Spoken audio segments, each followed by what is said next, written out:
기도드리고 설교 말씀 듣도록 하겠습니다. 주님 감사합니다.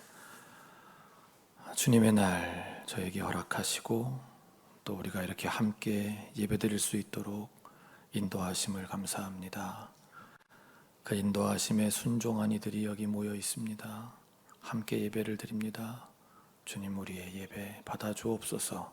성령과 진리로 함께하여 주옵소서. 이 부족한 종 붙들어 주옵소서. 우리 모두와 함께 하심을 믿고 우리 각자에게 예비하시는 종, 또 우리 공동체에 예비하시는 종이 있음을 믿고 감사하며 우리 주 예수 그리스도의 이름으로 기도하옵나이다. 아멘. 오늘도 성부, 성자, 성령 삼위 하나님께서 우리에게 명하시는 생명의 길 그 위로 걷고 주님의 뒤를 따르는 우리 모두가 되기를 바랍니다. 요즘에 아주 컬러풀하게 이 영대가 계속 바뀌죠. 지지난주에는 붉은색이었습니다. 성령 강림절, 성령께서 오심을 상징하는 붉은색이었고, 지난주엔 무슨 색이었습니까? 지난주엔 흰색이었습니다. 흰색은 이제 삼위일체 주일, 그래서 하나님의 신성을 의미하는 흰색이었고, 오늘은 녹색입니다. 뭐겠습니까? 이제 이 성령 강림절기 동안에 우리가 하나님 안에서 성장해가는 그런 것을 의미하는 녹색입니다. 앞으로 내내 녹색입니다. 이제 한참을 녹색으로 갑니다. 그러니까 녹색의 영대를 여러분들이 보실 때마다 여러분이 생각하실 것은 우리가 이렇게 주님 안에서 성장해 가야 되는구나, 이렇게 푸르른 나무처럼 성숙해 가야 되는구나, 이런 걸 떠올리시길 바라는 마음으로 이 컬러에 대한 이야기를 잠시 드렸습니다. 오늘은 성서 일과가 특이하게도 시편이 두 편이 됩니다. 시 42편과 43편. 내용을 읽어보셔서 아시겠습니다마는 하나님을 간절히 찾는 시인의 모습, 또 우리의 모습이 그려져 있습니다. 낙심과 괴로움에 몸부림하며 하나님을 찾는 모습입니다. 42편 9절에서 시인은 이렇게까지 자신의 힘겨움을 표현합니다. 나의 반석이신 하나님께 호소한다. 어찌하여 하나님께서는 나를 잊으셨습니까? 어찌하여 이 몸이 원수에게 짓눌려 슬픈 나날을 보내야만 합니까? 43편 2절에서도 이렇게 토로합니다. 나의 요새이신 나의 하나님, 어찌하여 나를 버리셨습니까? 어찌하여 나는 원수에게 짓눌려 슬픔에 잠겨 있어야만 합니까? 어찌하여 시인은 자신의 격한 감정을 하나님께 이런 표현을 통해 뱉어내고 있습니다. 오늘 또 다른 성서 일과는 실제로 이렇게 절망의 상태에 빠진 한 사람을 우리에게 보여줍니다.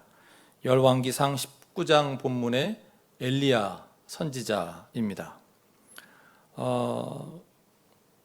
사실 요 상황 여러분들 잘 알고 계시겠습니다만은 모르시는 분들을 위해서 간략하게 설명을 드리면, 당시는 다윗이 이룬 통일 왕국, 그리고 솔로몬까지 이어지던 통일 왕국 시대가 끝이 나고 이제 남북이 갈라져서 북이스라엘 왕국과 남유다 왕국으로 이렇게 갈라져 있던 시대입니다. 엘리야는 지금 북이스라엘에서 활동하고 있는 선지자인데요. 당시의 북이스라엘의 왕은 아합이라는 인물이에요. 오늘 본문 그 1절에 그 이름이 나오죠.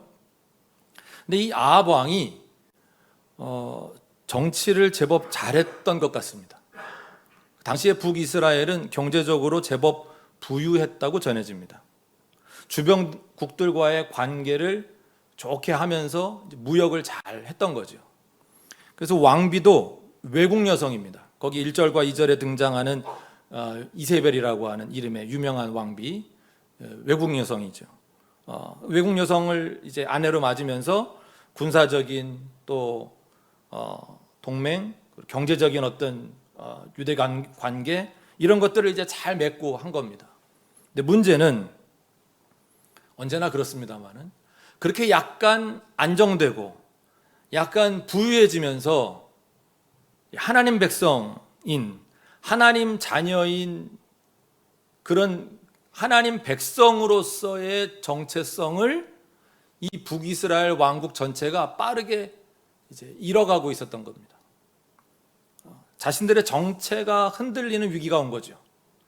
이방 종교가 빠르게 유입되고 확산되고 하나님이 중요하게 생각하시는 가치들이 이제 무너져 내려가는 겁니다. 그러던 중에 이 이세벨이라고 하는 이 왕비가 이스라엘의 선지자들을 대거 학살하는 사건이 일어납니다. 이게 이제 이 19장 전에 있었던 일 말씀드리는 거예요. 그래서 오늘 19장 바로 앞장인 18장에 보면 그런 상황들 가운데서 이제 어떤 일이 일어났는가를 아주 흥미진진하게 그리고 있는데요. 그 18장에는 드디어 하나님께서 엘리야를 통해서 그 이방 종교의 신들, 뭐 바알신, 아세라신, 그 신들과 겨루는 사건, 누가 진짜 신인지 보여주겠다 하시는 사건이 이제 일어납니다. 그리고 그 대결은 여러분들이 잘 아시는 바대로 하나님과 엘리야 편의 대승으로 끝이 납니다. 갈멜산에서 엘리야 혼자 850명의 이방인 선지자들을 상대해가지고 1대 850. 근데 어쨌든 엘리야는 이겨버립니다. 오늘 본문은 그렇게 엄청난 승리를 거둔 직후의 상황을 보여줍니다. 1대 850으로 해가지고 이 850명이 졌다.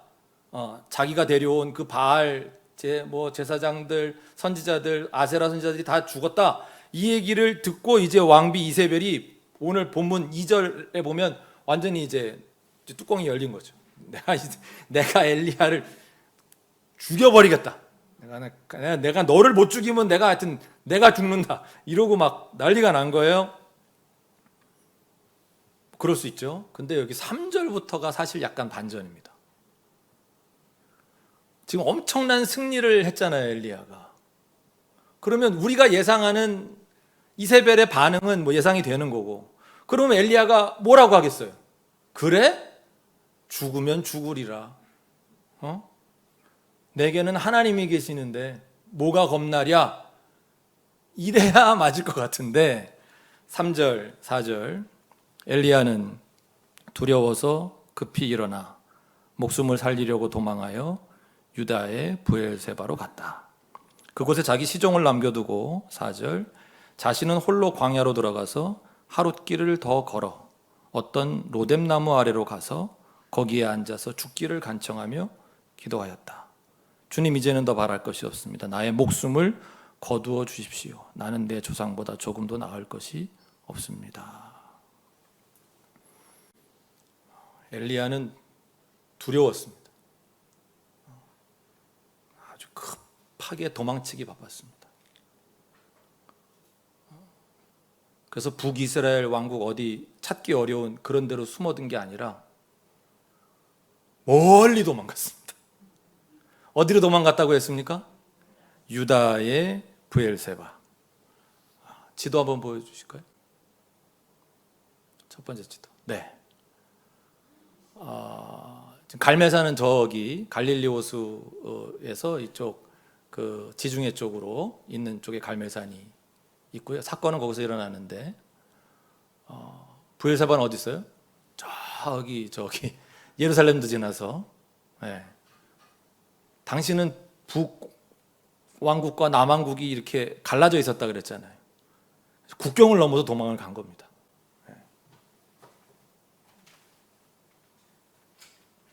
혹시 저 지도가 실감이 나시지 않을까 봐. 이스라엘은 이 브엘세바가 약간 상징적인 그 지명입니다. 뭐냐면 우리 한반도 전체를 일컬을 때 우리 뭐라고 보통 표현합니까? 한라에서 백두까지.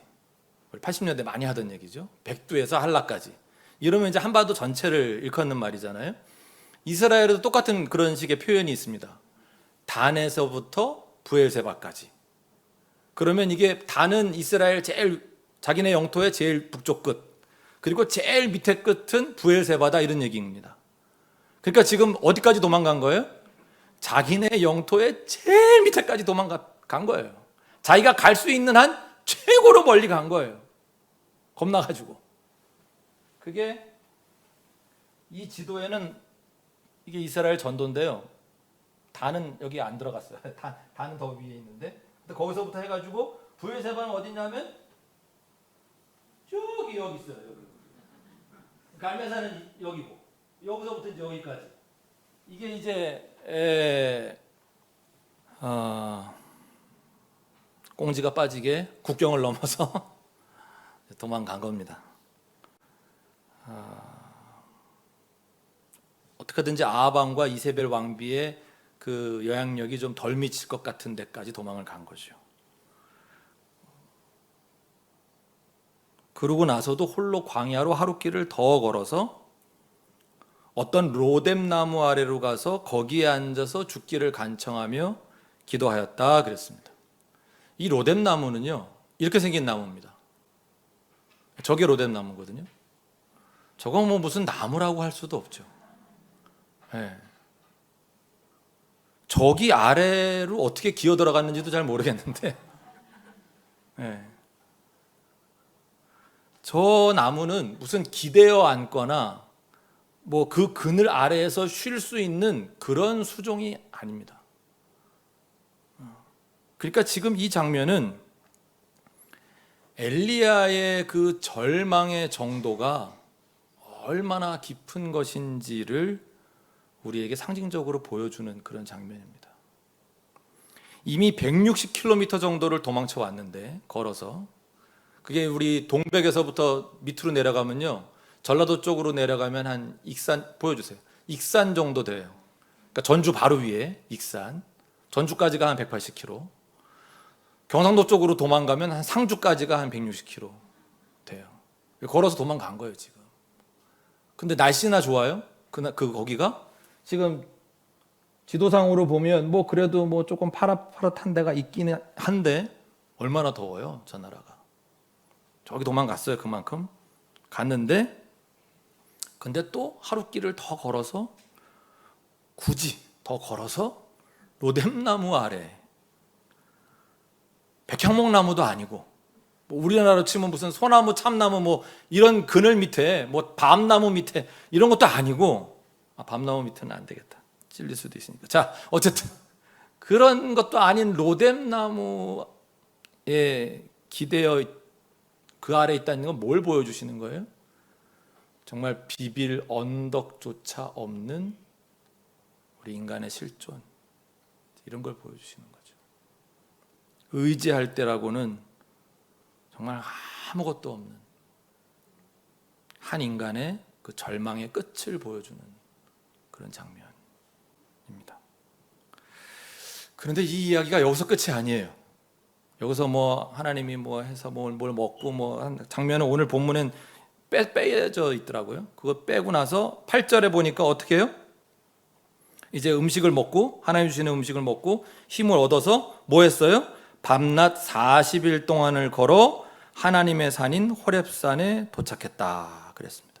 지도 볼까요? 네. 부엘세바에서 호렙산까지는, 호렙산이 신의 산이에요. 네. 우리가 이제 지금 보통은 그렇게 정확하게 저 위치다 아니다 아직 좀 논란은 있는데, 그 다른 곳을 얘기하는 데는 아라비아 사막 쪽에가 신의 산이다 뭐 이렇게 이야기하는 학자들도 있거든요. 그럼 더 멀어져요. 어쨌든 부엘세바에서 호렙산까지는 약 350km예요. 배도 더 도망간 거예요. 아직은 도망갔다고 확정할 수는 없죠. 어쨌든 배나 더 먼 거리로 40일 밤낮을 걸어서 간 거예요. 이 지도상에는 나와 있지도 않아요, 호렙산은. 너무 멀어서. 근데 밑에 보시면 보이시겠지만 저긴 뭐예요? 저긴 다 사막이고 다 광야예요, 저 밑에는. 그걸 350km를 더 간 거예요. 도대체 여기까지는 또 왜 갔나? 하나님의 산이니까 하나님 만나러 갔나? 뭐 물론 그런 상징성은 있습니다. 호렙산이 하나님의 산이라는. 그러나 그곳 동굴에서 하나님과 엘리야가 나눈 대화의 내용을 보면 그냥 도망간 거예요. 더 멀리 도망간 거예요. 자, 9절 하반절. 하나님께서 물어보시죠. 엘리야야, 너 여기서 뭘 하고 있느냐? 엘리야가 대답합니다. 10절. 나는 이제까지 주 만군의 하나님만 열정적으로 섬겼습니다. 그러나 이스라엘 자손은 주님과 맺은 언약을 버리고 주님의 제단을 헐었으며 주님의 예언자들을 칼로 쳐서 죽였습니다. 이제 나만 홀로 남아 있는데 그들은 내 목숨마저도 없애려고 찾고 있습니다. 이제 나만 홀로 남아 있는데.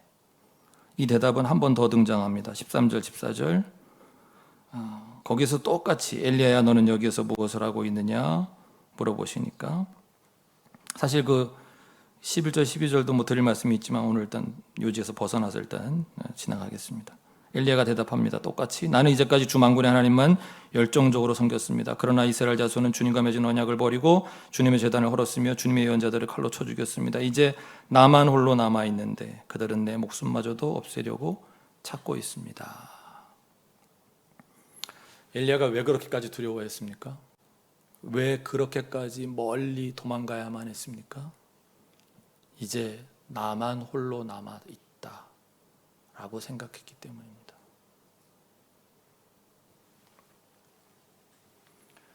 성령 강림절기를 지나고 있습니다. 우리는 모두 성령 받은 사람들입니다. 그런데 우리의 모습도 엘리야의 모습과 다를 바가 전혀 없습니다. 두려워하고 있습니다. 그리고 도망갑니다. 성령을 받았어도 엘리야 같은 하나님의 사자여도 엄청난 하나님의 역사를 체험했어도 우리는 두려워하고 도망갑니다. 우리가 갖고 있는 그 두려움, 불안, 그 낙심, 그리고 절망, 그 무게가 이렇게나 큽니다. 엘리야가 우리의 모습을 거울에 비추듯 보여주고 있습니다. 오늘 성서일과의 누가복음 본문에는 엘리야가 당한 일과 아주 비슷한 일을 겪으신 예수님의 모습이 등장합니다. 엘리야가 본문 10절과 14절에 언급한 것처럼 나는 이제까지 주 만군의 하나님만 열정적으로 섬겼습니다. 그렇습니다. 엘리야는 하나님만 열심히 유별하게, 개역개정에는 그랬고요. 옛날 개역성경에는 뭐라 그랬죠? 열심히 특심하게 섬겼던 그런 사람입니다. 갈매산에서의 대결도 그 결과였던 거죠. 그랬던 그가 이제는 도망자 신세가 되었습니다. 지금 누가복음에서 예수님께서도 무슨 일 하셨죠? 귀신 들린 사람을 고쳐주셨습니다. 하나님의 일을 하신 것입니다. 그런데 마을 사람들이 예수님께 뭐라고 합니까? 자신들을 떠나달라고 합니다. 예수님 쫓아내는 겁니다. 뭐 이런 경우가 다 있습니까? 우리에게 어떤 점을 시사합니까? 하나님이 하신 일이라고, 하나님의 뜻을 쫓아 행한 일이라고, 예수님이 하신 일이라도, 또 성령님이 하신 일이라고 하더라도 모두에게 환영받지는 않는다. 우리가 성령 받아 행하는 일을 향해 오히려 모두가 싫다고 떠나달라고 할 수도 있다. 인간들이란 자신에게 이익이 되지 않는다고 판단하면, 유익을 주지 않는다, 손해를 끼친다고 판단되면 성삼위 하나님의 역사라도 거부하고 내친다. 오늘 갈라디아서 본문은, 오늘 본문 빨리빨리 넘어가죠. 갈라디아서 본문은 초대교회가, 우리 기독교의 시작이 얼마나 파격적이었는가를 보여줍니다. 우리의 믿음이 어떤 사회적 현상까지 불러올 수 있는가 하는 것을 보여주십니다. 28절 말씀입니다. 같이 한번 읽겠습니다. 유대 사람도 그리스 사람도 없으며 종도 자유인도 없으며 남자와 여자가 없습니다.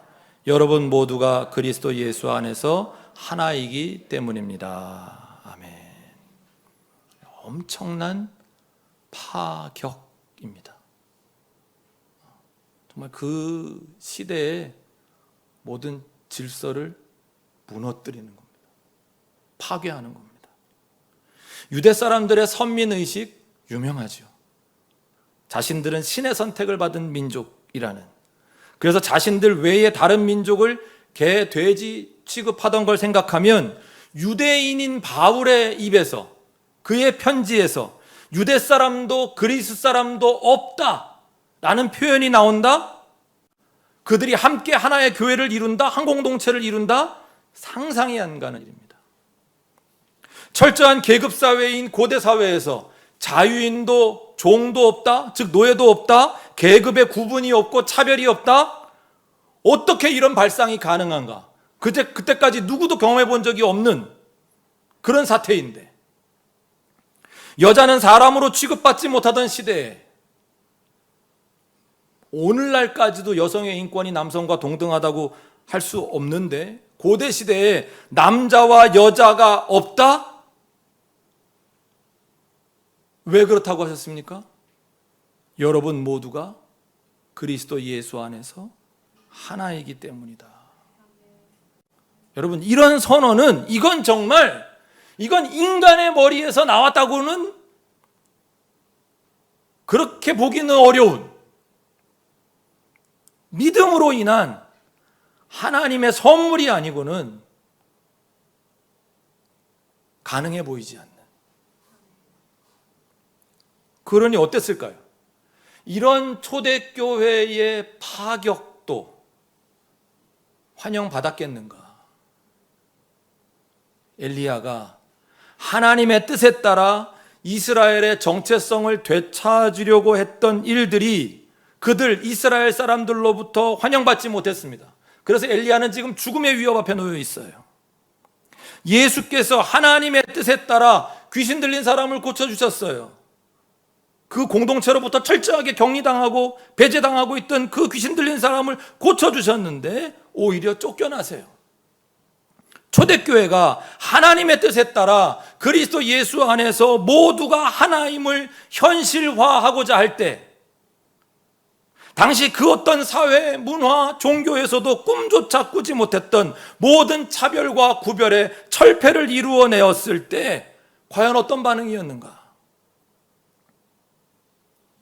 기득권을 가진 사람들로서는 전혀 반갑지 않았던,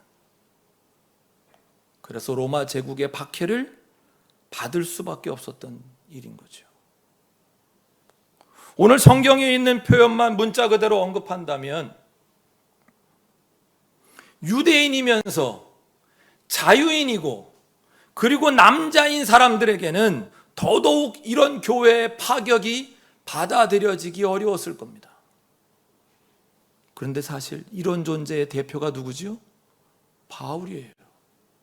이 편지를 쓰고 있는 바울이 유대인이고 로마 시민으로서 자유인이고 남자였던 사람, 딱 바울이죠. 그 바울이, 여러분, 그 위에 25절에 그 믿음이 이미 왔다 이런 표현이 있죠. 믿음을 성령으로 그 표현을 바꿔도 의미가 통합니다. 앞서 말씀드렸죠. 우리는 모두 성령 받은 사람들이라고. 성령을 받으면, 믿음이 우리 속에 오시면 바울에게 지금 일어난 일이, 그래서 자기가 유대인이고 자기가 자유인이고 자기가 남자인데 자기가 가지고 있던 모든 기득권을 내려놓는 일이 어떻게 생겼냐? 믿음이 오셔서, 성령이 오셔서 이런 일이 가능했고, 초대교회에, 그래서 초대교회 공동체의 모습이 그런 구별이 없는 모습으로 설 수 있었고,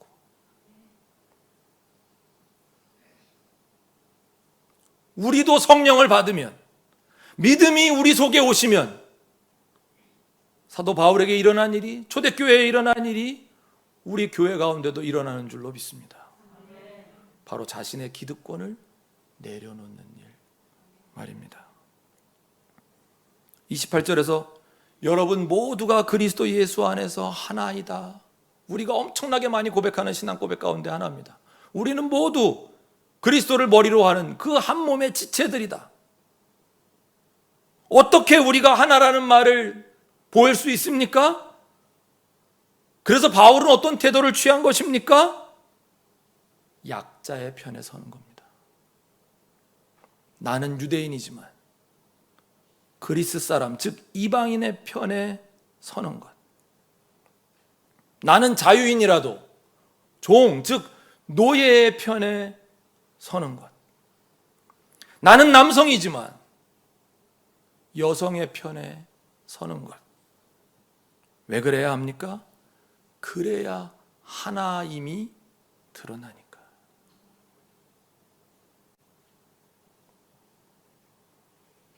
여러분, 말로만 하나라고 하는 건 그냥 잠시 허공을 울리다가 사라질,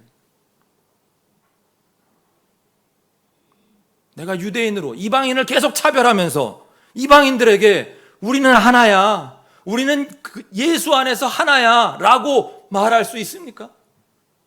그게 말이 되나요? 이방인의 편에 적극적으로 서야 우리는 하나구나 라고 모두가 인정할 것이 아닙니까? 여러분, 기득권을 지닌 사람들이 우리는 하나라고 주장하는 건 아무 의미를 갖지 못하는 울리는 꽹과리와 같은 소리에 불과합니다. 약자의 입에서 그래 우리는 하나야 라고 해야 그게 진짜 우리 모두가 하나가 되었다는 증거가 되지 않겠는가? 예수님이 귀신 들린 사람을 왜 고치십니까? 그거 고치러 세상에 오신 게 아닌데 그가 사회로부터 배척당하는 약자이기 때문이 아닙니까? 왜 기독교가, 물론 부끄러운 역사도 많지만 왜 기독교의 역사 가운데 노예의 편에 서서 노예 해방을 위해 그 기나긴 세월 투쟁한 역사를 가지고 있습니까? 약자의 편에 서는 길이야말로 우리가 그리스도 예수 안에서 하나임을 깨달은 사람들의 길이기 때문입니다. 왜 기독교가 여성의 편에 서야 합니까? 아직도 그들은 약자이기 때문입니다. 우리는 출애굽의 역사를 기억해야 합니다. 기억해야 합니다. 처음부터 하나님께서는 자신을 약자의 신으로, 약자의 하나님이심을 우리 인류 역사에 각인시키신 것입니다. 하나님은 언제나 약자의 편이십니다. 그래서 하나님은 기존의 질서에 순응하며 살아가는 우리, 이미 기득권을 가진 우리, 그 기득권을 지켜내려는 우리의 눈에는 파격을 이끌어내시는 분으로 보입니다. 문제를 일으키는 트러블 메이커로 비칠 수 있습니다. 우리 인류의 역사를 좀 길게 보십시다.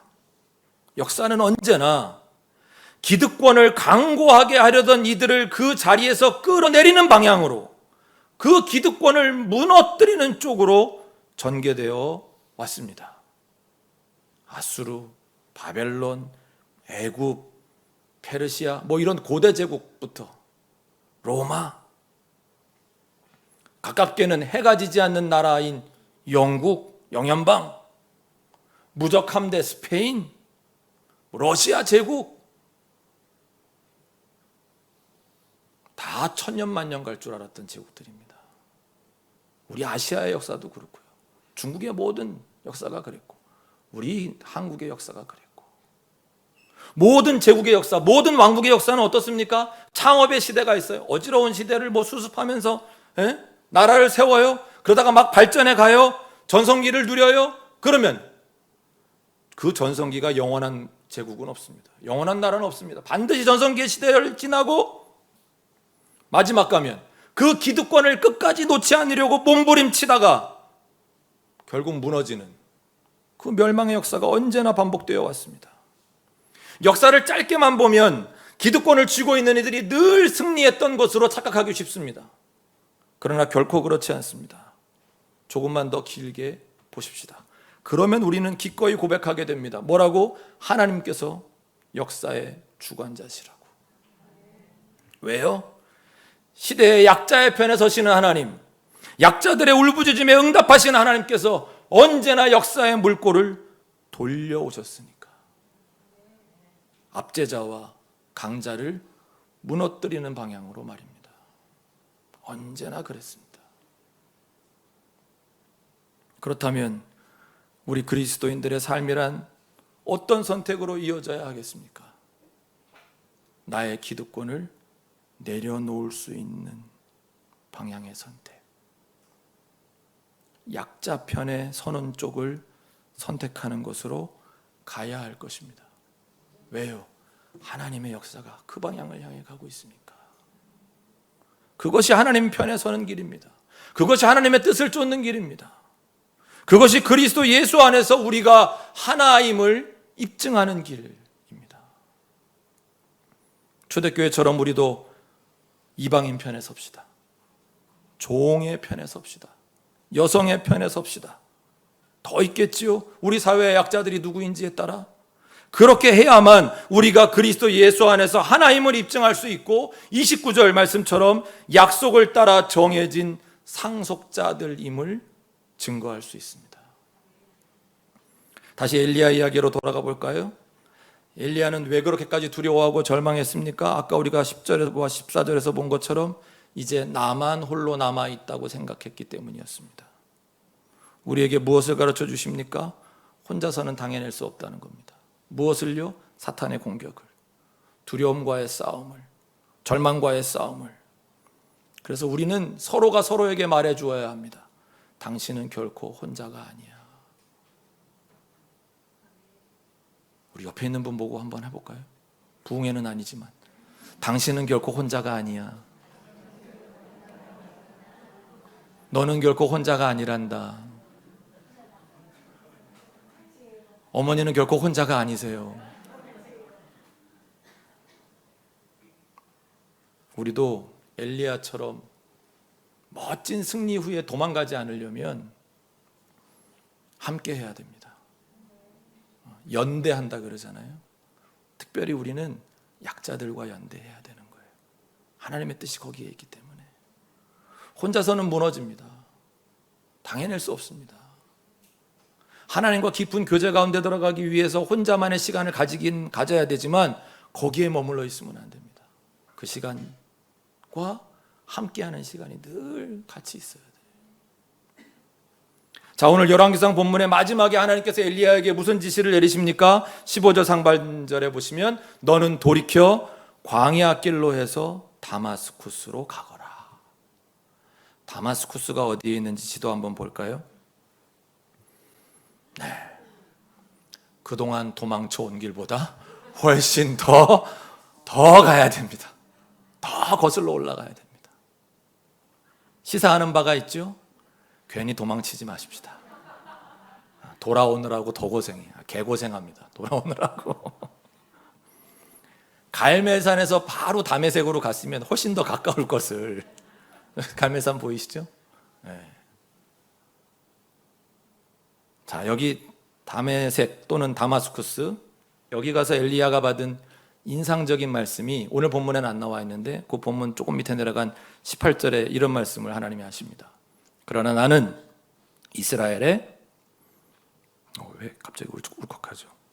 7,000명을 남겨놓을 터인데 그들은 모두 바알에게 무릎을 꿇지도 아니하고 입을 맞추지도 아니한 사람이다. 무슨 말씀이에요? 너는 결코 혼자가 아니다. 너는 혼자가 아니야. 너 말고 바알에게 무릎 꿇지 않았던 사람들 다 죽은 줄 알았지? 이세벨이 다 죽인 줄 알았지? 아니야. 너 말고도 7,000명이 더 있어.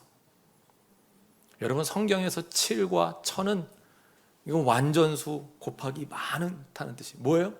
엄청나게 많이 있다는 거예요.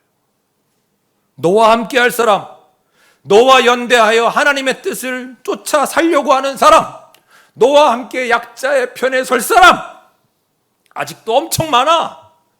세상을 그냥 막연하게 피상적으로 이렇게 보면 세상이 온통 나쁜 놈들 천지인 것 같지. 그 나쁜 놈들처럼 살지 않으면 너도 망할 것만 같지, 죽을 것 같지. 아니야, 절대 아니야. 너처럼 살려고 하는 사람 7,000명이 더 있어. 세도 셀 수 없이 많아.